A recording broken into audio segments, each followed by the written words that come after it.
Hey everyone, it's Docfire. It's time for another gun done video. Thank God, it's been a long time. It's a really beautiful pyro mid block that a customer sent me. He bought it from a guy that had it built, and then he bought it from them. And he just didn't really shoot well. Had actually a lot of issues. Valve was in. It's an inception valve.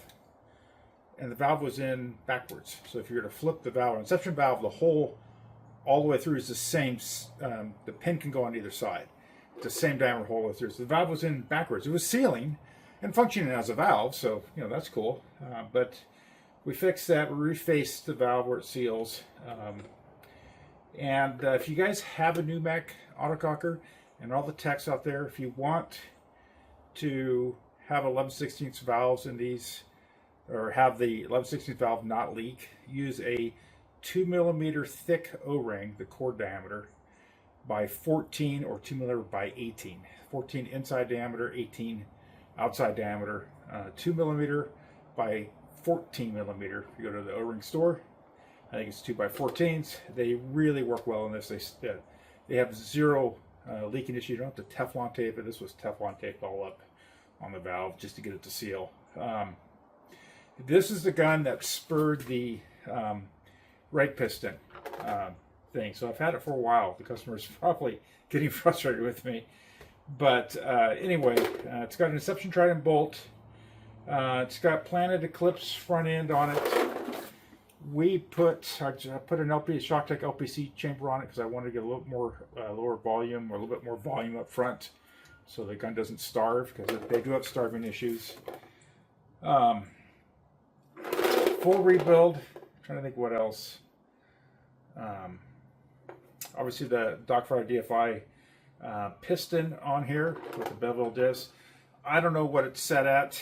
I think this one, the lowest it will go before the rag doesn't operate anymore, is 200-ish PSI, and I don't recommend that. So I think we're probably in that 300 range, or to 250 to 300. Customer does all the adjustment off the IVG. It's about a turn and a half in from flush. Literally a quarter turn will take you from 290 to 280 with that. We do have the DFI red spring in here, and the Inception, it's an Inception valve spring in it, and I can't remember which one. I think it's from the ones that comes on it. That seems to be working good. But I had velocity issues with this exact same setup. I couldn't get velocity. That's how I put the LPC chamber on it. So we did have a fat rat in it, and that worked. But I wanted to see if I could get the customer's original valve to work, and we got it to work, and it works well. So we don't have to. I don't know, charge them on that. We already got charging for the piston, LPC chamber. We had to fix the timing shaft on it because it had one that was all bent up. Really weird shapes, but yeah, let's see how it shoots. That's the whole key thing. Now ceramic key, I'm running really low on paint, and should be okay on there. Scony Epsilon barrel, 299, 301, 302, 297.